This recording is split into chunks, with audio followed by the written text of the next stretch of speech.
normes européennes avant d'être sûr qu'il n'y a pas le même contrôle en Europe. Eh bien, c'est un mensonge. Aujourd'hui, avec les accords du CETA, c'est-à-dire avec le Canada, on est en train de faire rentrer des poulets lavés à l'eau de Javel. On est en train de faire rentrer du porc et de la volaille qui sont sous antibio de croissance, interdits bien évidemment en France et en Europe depuis longtemps. On a fait rentrer des produits qui viennent d'un pays où l'atrazine, alors que ça fait plus de 20 ans que c'est interdit en France, est autorisé.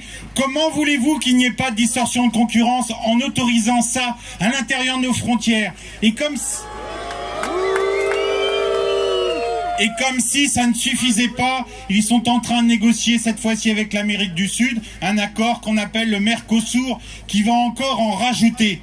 Il y en a marre de cette distorsion de concurrence, il y a des marres de ces promesses en disant « je veux une Europe qui protège » alors que tous les jours, notre président fait tout l'inverse et enlève toutes les protections à nos frontières et fait en sorte qu'on soit soumis à une distorsion de concurrence qui nous plombe tous les jours.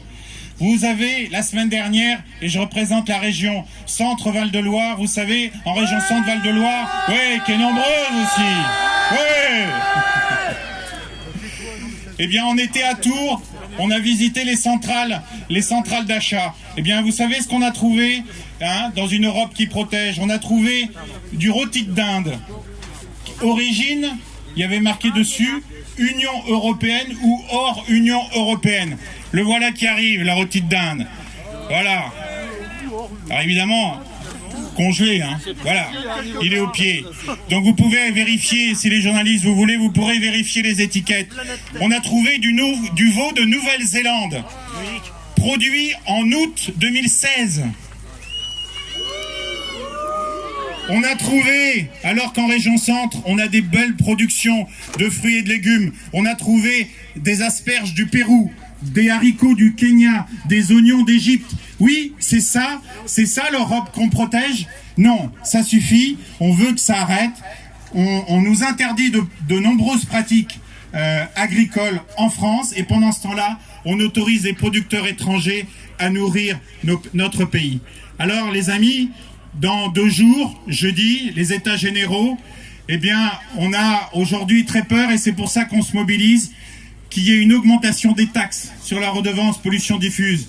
Tout ce que je viens de vous dire, voilà, le gouvernement s'interroge, il ne va pas en rajouter, nous rajouter encore des taxes.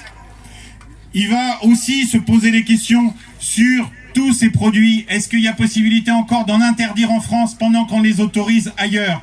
Eh bien non, c'est hors de question. Nous, ce que l'on veut, c'est travailler sur des solutions et non pas sur des interdictions.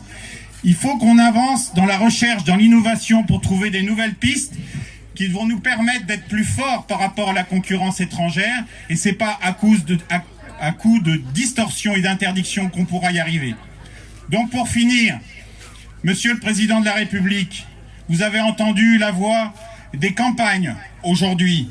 Nous avons entendu à Brest la voix de votre campagne. Eh bien, faites attention, parce que si vous continuez comme ça, vous allez perdre la voix des campagnes. Bravo ! Bravo !